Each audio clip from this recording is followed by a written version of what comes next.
यदि ए अनुपात बी बराबर 2:3 और बी अनुपात सी बराबर 4:5 है तो ए अनुपात सी क्या होगा। तो आप देख सकते हो कि ए अनुपात बी बराबर दिया हुआ है 2:3, बी अनुपात सी बराबर दिया हुआ है 4:5, तो ए अनुपात सी क्या होगा। तो हम क्या लिखेंगे, सबसे पहले जो ज्ञात करना है ए अनुपात सी लिखेंगे।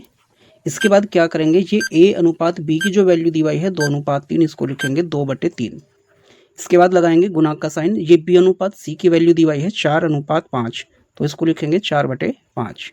अब गुना करेंगे इस 2 की इस 4 की गुना करेंगे, 2 चौक होगा 8 और 3 की 5 की गुना करेंगे होगा 15। तो ए अनुपात सी की जो वैल्यू होगी ये 8 और ये अनुपात 15, तो 8:15 इसका करेक्ट ऑप्शन होगा, यानी ऑप्शन ए करेक्ट होगा। चलते हैं नेक्स्ट क्वेश्चन पर। नेक्स्ट क्वेश्चन में लिखा हुआ है 9 और 25 का मध्य अनुपाती ज्ञात कीजिए। 9 का और 25 का मध्य अनुपाती, किसी भी संख्या का मध्य अनुपाती ज्ञात करने के लिए सबसे पहले आपको अंडर रूट का साइन लगाना है। जिन संख्याओं का भी मध्य अनुपाती ज्ञात करना है उनको अंडर रूट में लिखेंगे। हमें 9 का और 25 का मध्य अनुपाती ज्ञात करना, तो लिखेंगे 9 और गुना में 25। सबसे पहले देखना है कि 9 किसका स्क्वायर है, 3 का, और ये जो 25 है किसका स्क्वायर है, 5 का। तो इस 3 की 5 से गुना करेंगे तो होगा 15। तो 15 जो होगा हमारा 9 और 25 का मध्य अनुपाती होगा, तो ऑप्शन बी करेक्ट होगा। चलते हैं क्वेश्चन नंबर 3 पर। क्वेश्चन 3 में लिखा हुआ है 1200 रुपये को ए और बी में 5:3 के अनुपात में बांटने पर बी का हिस्सा कितना होगा। तो सबसे पहले आप देख सकते हो ए अनुपात बी लिखेंगे हम। ए का जो हिस्सा वो कितना है, 5 है, और बी का हिस्सा कितना है, ये 3। तो 5 और 3 के रेशो में हम ए और बी में ये 1200 रुपये को बांटते हैं। तो सबसे पहले आप देखोगे बी का हिस्सा पूछा गया है, तो हम क्या करेंगे, ये जो 1200 है, इस 1200 में ए और बी दोनों का हिस्सा है, तो हम क्या करेंगे, इस 5 को और 3 दोनों को जोड़ेंगे, तो ये 5 और 3 कितना होगा, 8। तो 8 जो है ये इस 1200 के बराबर है, हम लिखेंगे कि 8 बराबर 1200। सवाल में ज्ञात करना है बी का हिस्सा, बी का हिस्सा कितना है, 5। 8 1200 के बराबर है, तो 5 बराबर कितना होगा, ये 1200 डिवाइड में ये वाला 8 और मल्टीप्लाई में ये वाला 5। तो सबसे पहले भाग करेंगे हम 8 से, तो 15 अट्ठे होंगे 120, तो यहाँ 150 आएगा। इस 150 की ये जो 5 है इससे गुना करेंगे, 15 की 5 से गुना करेंगे, 15 पंजे होंगे 75, इस जीरो को एज इट लगाएंगे, तो बी का हिस्सा होगा 750 रुपये। 750 रुपये ऑप्शन ए में है, इसलिए ऑप्शन ए करेक्ट होगा। चलते हैं क्वेश्चन नंबर 4 पर। क्वेश्चन 4 में लिखा हुआ है यदि x अनुपात y बराबर 3:4 हो तो 5x माइनस 2y अनुपात 7x प्लस 2y का मान क्या है। तो आप देख सकते हो कि जो x और अनुपात y की वैल्यू दी हुई है वो कितनी दी हुई है, 3:4। तो हम लिखेंगे x और y बराबर 3:4। इसके बाद हमें ज्ञात करना है 5x माइनस 2y अनुपात 7x प्लस 2y। तो हम ये जो संख्या है इसको लिखेंगे 5x माइनस 2y और अपोन में लिखेंगे ये वाला 7x प्लस 2y। इसके बाद क्या करना है, ये 5 लिखेंगे, गुना का साइन लगाएंगे, ये जो x है x की वैल्यू रखेंगे 3, ये वाला माइनस का साइन लगाएंगे यहाँ पर, ये वाला 2 लिखेंगे। इसके बाद गुना का साइन लगाएंगे, ये y की वैल्यू कितनी है, 4। इसी तरह से अपोन में आएंगे, पहले लिखेंगे ये वाला 7 गुना x की वैल्यू कितनी है, 3 लिखेंगे। इसके बाद ये वाला प्लस का साइन लगाएंगे, यहाँ लिखा है 2, गुना का साइन लगाएंगे, y की वैल्यू है ये वाला 4। अब क्या करना है, 5 की 3 से गुना करेंगे, 5 दिया 15, ये माइनस का साइन, 2 की 4 से गुना करेंगे 8, 7 की 3 से गुना करेंगे होगा 21, और ये वाला प्लस का साइन, 2 चौक 8। यदि हम 15 में से 8 को घटाएंगे तो बचेगा 7, और अपोन 15 में ये 21 में 8 को जोड़ेंगे तो होगा 29। तो यहाँ जो रेशो होगा 7:29 होगा। करेक्ट ऑप्शन जो होगा बी होगा। चलते हैं क्वेश्चन नंबर 4 पर। क्वेश्चन 4 में लिखा हुआ है 4,8 और 12 का चतुर्थ अनुपाती क्या होगा। चतुर्थ अनुपाती का मतलब है चौथे स्थान पर आने वाली संख्या को बताना। तो ये जो 4,8,12 हम इनको इस प्रकार लिखेंगे, 4:8 समा अनुपात ये वाला 12, और चौथे स्थान पर हम क्या करेंगे, x मानते हैं। जब 4 संख्या समानुपात में होती हैं तो बाहर बाहर की संख्याओं का जो गुणनफल है अंदर अंदर की संख्याओं के गुणनफल के बराबर होता है। यानी कि इस 4 की गुना करेंगे हम इस x से, और ये जो गुना होगी बराबर होगी इस 8 और 12 की गुना के, 8 गुना 12। 4 से भाग करेंगे, 4 एकम 4 और 4 तिया 12। अब यहाँ पर तो बचेगा x, और ये जो 8 है इस 3 में गुना करेगा, 8 की 3 से गुना करेंगे तो होगा 24। तो 24 जो होगा हमारा चतुर्थ अनुपाती होगा, यानी x के स्थान पर जो होगा यहाँ 24 होगा। 24 ऑप्शन सी में है, इसलिए ऑप्शन सी करेक्ट होगा। चलते हैं क्वेश्चन नंबर 6 पर। क्वेश्चन 6 में लिखा है दो संख्याओं का अनुपात 3:4 है और उनका योगफल 420 है, बड़ी संख्या कौन सी है? तो आप देख सकते हो दो संख्याओं का जो अनुपात है वो कितना है, 3:4। तो हम लिखेंगे 3:4 और उनका जो योग है वो कितना है, 420। अगर सवाल में संख्याओं का योग दिया हुआ है तो उस योग को अनुपात के योग के बराबर ही रखेंगे। तो 3 और 4 का जो योग होगा वो कितना होगा, 7। तो हम कहेंगे कि ये 7 जो है इस 420 के बराबर है।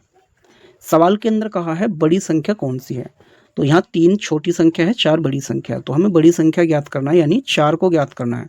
जब 7 420 के बराबर है तो 4 कितने के बराबर होगा, लिखेंगे 420 अपॉन में ये वाला 7 और मल्टीप्लाई में ये वाला 4।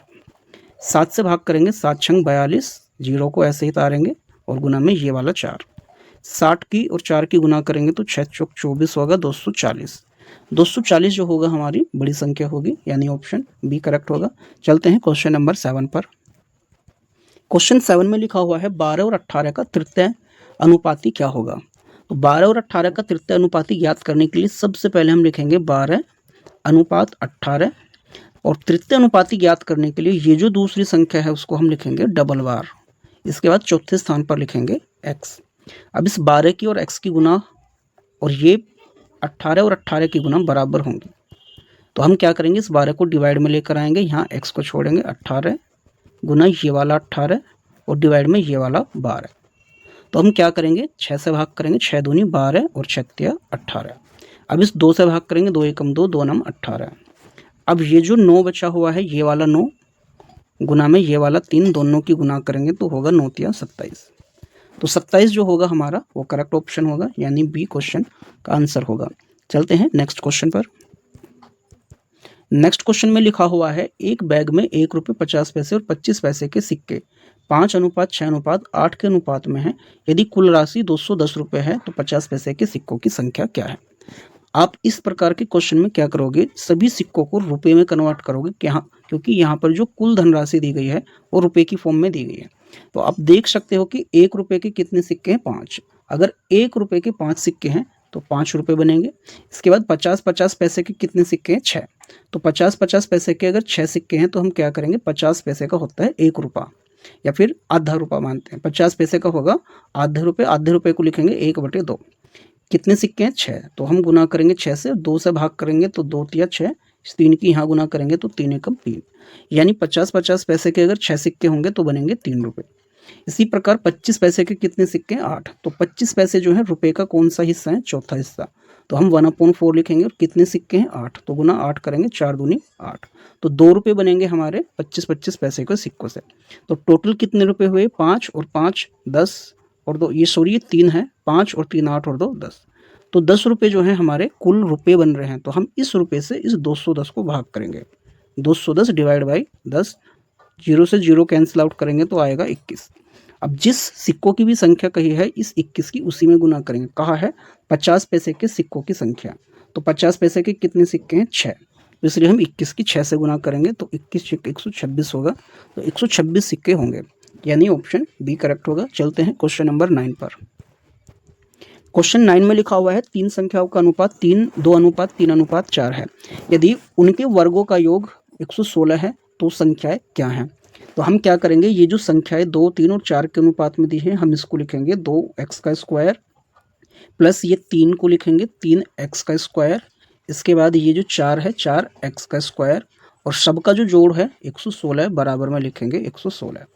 2 का स्क्वायर होगा 4x स्क्वायर, 3 का 9x स्क्वायर और 4 का 16x स्क्वायर बराबर 116। इन सभी को जोड़ेंगे, 16 और 9 25, 25 और 4 हो जाएंगे हमारे 29x स्क्वायर बराबर 116। 29 एकम 29 और 29 चौक होते हैं 116। तो यहाँ पर आएगा 4, तो x स्क्वायर बराबर होगा 4। अब ये जो 4 है 2 का स्क्वायर है, इसलिए x की जो वैल्यू होगी वो होगी 2। अब इस 2 से क्या करना है, सभी संख्याओं में गुना करेंगे। 2 की पहले इस 2 से गुना करेंगे तो पहली संख्या होगी 2 दूनी 4, दूसरी संख्या इस 2 की इस 3 के साथ गुना करेंगे तो होगा 6 और इस 2 की 4 से गुना करेंगे 8। तो 4 6 8 हमारी तीनों संख्याएं होंगी। 4 6 8 ऑप्शन बी में है, इसलिए ऑप्शन बी करेक्ट होगा। चलते हैं नेक्स्ट क्वेश्चन पर। नेक्स्ट क्वेश्चन में लिखा हुआ है यदि ए का 20% बराबर बी का 30% हो तो ए अनुपात बी क्या होगा। तो हम ज्ञात करते हैं ए का 30% 20%, तो 20 बटे लिखेंगे 100, बराबर का साइन लगाएंगे, ये बी का की जगह गुना का निशान, ये 30 और बटे में ये वाला 100। सबसे पहले 0 से 0 कैंसिल करेंगे, इस 0 से इस 0 को कैंसिल करेंगे। ये जो बी है ए के साथ रेशो बनाने के लिए इस तरह से लिखा जाएगा। इसके बाद ये वाला 3 लिखेंगे, अनुपात का साइन लगाएंगे, ये जो 2 है वो इधर लिखा जाएगा। तो ए अनुपात बी कितना होगा, 3:2। 3:2 ऑप्शन बी में है, इसलिए ऑप्शन बी करेक्ट होगा। चलते हैं नेक्स्ट क्वेश्चन पर। नेक्स्ट क्वेश्चन में लिखा हुआ है 2 बर्तनों में दूध और पानी का अनुपात 2:3 और 4:1 है। यदि दोनों को समान मात्रा में मिलाया जाए तो नए मिश्रण में अनुपात क्या होगा। तो आप सबसे पहले देख सकते हो पहला जो मिश्रण है इसमें दूध और पानी का अनुपात कितना है, 2:3। तो हम क्या करेंगे, ये इसका जो दूध है 2 है और टोटल कितना है, ये 2 और 3 5, तो हम लिखेंगे 2/5। दूसरे मिश्रण में दूध कितना है, ये 4 है और टोटल कितना है 5, तो इसको लिखेंगे 4/5। तो ये दोनों मिश्रण में दूध की कुल मात्रा आएगी। इसी तरह से जो पानी है वो पहले वाले मिश्रण में 3 है और टोटल कितना है 5 है। इसी तरह दूसरे वाले मिश्रण में पानी कितना है 1 है और टोटल 4 और 1 5। अब क्या करते हैं, इस 2 को और 4 को जोड़ेंगे 6 और बटे में लिखेंगे ये वाला 5। इसी तरह से 3 और 1 4 लिखेंगे और ये वाला टोटल 5। इस 5 से 5 को कैंसिल आउट करेंगे, इसके बाद 2 से भाग करेंगे, 2 तिया 6 और 2 दूनी 4। तो 3 और 2 का अनुपात होगा 3:2, ऑप्शन ए में, इसलिए ऑप्शन ए करेक्ट होगा। चलते हैं नेक्स्ट क्वेश्चन पर। नेक्स्ट क्वेश्चन में लिखा है एक स्कूल में लड़के और लड़कियों का अनुपात 7:8 है। यदि 20% लड़के और 10% लड़कियां छात्रवृत्ति धारक हैं तो कितने प्रतिशत छात्रों को छात्रवृत्ति नहीं मिलती। तो सबसे पहले आप देख सकते हो जो लड़कों और लड़कियों का अनुपात है वो 7:8 है। 20% लड़के को और 10% लड़कियों को छात्रवृत्ति नहीं मिलती। तो हम क्या करेंगे, ये जो 7 है और ये जो 8 है ये लड़कों और लड़कियों का अनुपात है, तो हम ऐसा मान सकते हैं, इसको 70 कर सकते हैं और इसको 80 मान सकते हैं। तो सवाल के अंदर कहा गया है यदि लड़के 20% लड़के और 10% लड़के छात्रवृत्ति धारक हैं तो कितने प्रतिशत छात्रों को छात्रवृत्ति नहीं मिलती। तो सवाल के अंदर आप क्या करोगे, अगर 20% जो लड़के हैं ये छात्रवृत्ति धारक हैं तो यहाँ पर जो मानना जाएगा 80% लड़के छात्रवृत्ति धारक नहीं है, इसलिए 70 का हम क्या करेंगे 80% निकालते हैं। तो 70 गुना 80/100 करेंगे, 2 0 कैंसिल आउट करेंगे, 7 8 56। तो इन 56 लड़कों को छात्रवृत्ति नहीं मिलती। इसी तरह से जो 10% लड़कियां हैं इस 80 में से इनको छात्रवृत्ति मिलती है, तो 90% को छात्रवृत्ति नहीं मिलती, इसलिए 80 का 90% निकालते हैं, 0 से 0 और ये 0 से 0। 8 नंबर 72, तो 72 लड़कियों को छात्रवृत्ति नहीं मिलती। तो टोटल कितने हैं स्टूडेंट, 70 और 80, ये हो जाएंगे 150 स्टूडेंट। अब इन 150 स्टूडेंट को देखना है कि कितने प्रतिशत स्टूडेंटों को छात्रवृत्ति नहीं मिलती है 150 में से। तो इस 72 को और 56 को जोड़ेंगे, तो 72 और 56 को पहले हम इसको थोड़ा इरेज करेंगे।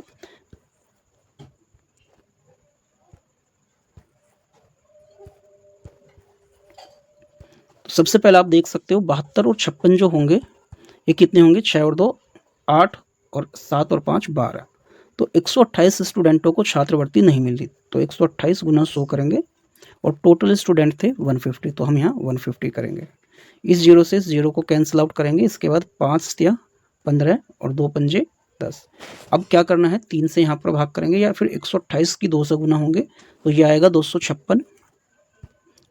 अब 256 को क्या करेंगे, हम 3 से भाग करेंगे, तो 3 अट्ठे 24, 1 बचेगा, 3 पंजे 15 हो जाएंगे, 1 बचा, 0.33 चलेगा, तो 85.33 जो होगा हमारा करेक्ट आंसर होगा, यानी ऑप्शन बी करेक्ट होगा। चलते हैं नेक्स्ट क्वेश्चन पर। नेक्स्ट क्वेश्चन में लिखा हुआ है यदि 0.75 अनुपात x समानुपात 5:8 है तो x का मान ज्ञात कीजिए। तो हम क्या करते हैं, सबसे पहले लिखेंगे 0.75 अनुपात x समानुपात 5:8। सबसे पहले इस बाहर वाली संख्या की और अंदर वाली संख्या की गुना करेंगे, 0.75 गुना में ये जो यहाँ पर 8 है गुना 8 लिखेंगे। इसके बाद इस x की और 5 की गुना होगी तो ये हो जाएगा 5x। अब 5 को क्या करेंगे, डिवाइड में लेकर आएंगे, तो यहाँ लिखेंगे 0.75 मल्टीप्लाई बाई 8 अपॉन में ये वाला 5। अगर 5 से यहाँ पर भाग करेंगे, 5 एकम 5 और 5 से भाग करेंगे तो 0.15 आएगा और इसकी गुना करेंगे 8 से। 15 अट्ठे होंगे 120, 120 में 2 डिजिट के बाद पॉइंट लगाएंगे यानी यहाँ पर, तो 1.2 या 1.20 जो होगा इसका करेक्ट ऑप्शन होगा, यानी यहाँ जो होगा बी ऑप्शन करेक्ट होगा। चलते हैं नेक्स्ट क्वेश्चन पर। नेक्स्ट क्वेश्चन में लिखा है 672 रुपये को ए और बी में 5 और 3 के अनुपात में बांटने पर उनके हिस्से का अंतर क्या होगा। आप देख सकते हो ए और बी के जो अनुपात हैं वो कितने हैं, 5 और 3 के अनुपात में है। सवाल वाले ने कहा उनके हिस्सों का अंतर, तो 5 और 3 का जो अंतर है वो कितना है, 2। तो हमें 2 की जो वैल्यू है उसको ज्ञात करना है। तो 672 जो है ये टोटल की वैल्यू है, यानी 5 और 3 8 की वैल्यू है। 8 बराबर कितना है, यह है 672 के। ज्ञात करना है 2 की वैल्यू, तो 2 बराबर कितना होगा 672 अपोन में ये वाला 8 और मल्टीप्लाई में ये वाला 2। भाग करेंगे इसको हम, 8 अट्ठे 64, 4 बचेंगे हो जाएंगे 32, 8 चौक 32। अब ये 2 लिखेंगे, 44 की 2 से गुना करेंगे तो होगा 88। तो दोनों के भागों का जो अंतर होगा वो होगा 88। अब 88 जो दिया हुआ है वो इसमें नहीं दिया हुआ है, 8 अट्ठे 64, 8 चौक 32। तो यहाँ पर जो है थोड़ा ऑप्शन मिस्टेक है, तो करेक्ट ऑप्शन जो होगा इसका 88 होगा। तो किसी एक ऑप्शन को ना 88 बना लेते हैं हम, तो हम 84 को 88 बना सकते हैं, तो ऑप्शन डी करेक्ट होगा। चलते हैं नेक्स्ट क्वेश्चन पर। नेक्स्ट क्वेश्चन में लिखा है 2:3, 4:5 और 6:7 का मिश्रित अनुपात क्या है। तो मिश्रित अनुपात ज्ञात करने के लिए आपको लिखना है पूर्व पदों का गुणनफल अनुपात उत्तर पदों का गुणनफल। तो लिखेंगे पूर्व पदों का गुणनफल, पूर्व पदों का गुणनफल, इसके बाद अनुपात का साइन लगाएंगे, उत्तर पदों का गुणनफल। उत्तर मतलब बाद के पदों का गुणनफल, उत्तर पदों का गुणनफल। तो जो हमारे पूर्व पद हैं वो है इसमें 2 गुना इसमें 4 गुना इसमें 6। अनुपात का साइन लगाएंगे, इसमें 3 गुना 5 गुना 7। तो क्या करना है, इन सब की गुना करेंगे या फिर कैंसिल आउट कर सकते हैं हम, 3 से 3 एकम 3, 3 दूनी 6। अब क्या करना है, इनकी गुना करेंगे, 2 चौक 8 और 8 दूनी होगा 16 अनुपात 5 के 7 से 35 होगा। तो 16 अनुपात 35 जो होगा हमारा वो करेक्ट ऑप्शन होगा, यानी बी ही करेक्ट होगा। चलते हैं नेक्स्ट क्वेश्चन पर। नेक्स्ट क्वेश्चन में लिखा है आयत की लंबाई और चौड़ाई का अनुपात 5:3 है। यदि परिमाप 64 सेंटीमीटर है तो लंबाई क्या होगी। तो सबसे पहले आप देख सकते हो परिमाप का मतलब होता है कि चारों जो साइड हैं उनका जोड़। तो आप क्या करोगे, 64 को क्या करना है, पहले आधा कर लेंगे तो होगा 32। अब इस 32 में केवल लंबाई का और चौड़ाई का ही जोड़ है। अब ये जो जोड़ है 5 और 3 यानी 8 के बराबर है, तो हम कहेंगे 8 बराबर ये वाला 32। सवाल में कहा गया है तो लंबाई क्या है, तो लंबाई 5 है, यहाँ चौड़ाई 3 है, तो 8 32 के बराबर है। तो 5 की वैल्यू याद करनी है, तो लिखेंगे 32 बटे में ये वाला 8 और गुना में 5। 8 चौक 32, यहाँ 4 लिखेंगे गुना 5, तो 4 पंजे 20। तो 20 जो होगा इसकी लंबाई होगी, यानी ऑप्शन ए करेक्ट होगा। चलते हैं नेक्स्ट क्वेश्चन पर। नेक्स्ट क्वेश्चन में लिखा हुआ है यदि x बटे वाई बराबर 4/5 है तो 3x प्लस वाई बटे 3x माइनस वाई का मान क्या होगा। तो सबसे पहले हम लिखते हैं कि x अपोन वाई की जो वैल्यू दी हुई है वो कितनी दी हुई है, वो दी हुई है 4/5। ज्ञात क्या करना है, 3x plus 1y upon 3x minus Y. तो हम क्या करेंगे, 3 एज इट उतारेंगे, x की जो वैल्यू है यहाँ पर कितनी रखेंगे, ये वाली 4। इसके बाद ये वाला प्लस का साइन लगाएंगे, y की वैल्यू रखेंगे ये 5। अपोन में आएंगे, ये वाला 3 लेंगे, यहाँ लिखा हुआ है x की जो वैल्यू रखेंगे ये वापस 4 रखेंगे, ये माइनस का साइन लगाएंगे, y की जो वैल्यू है वो कितनी है 5 है, तो 5 रखेंगे। अब गुना करेंगे, इस 3 की 4 से गुना करेंगे, 3 चौक 12 और 12 में ये वाला 5 जोड़ेंगे तो होगा 17।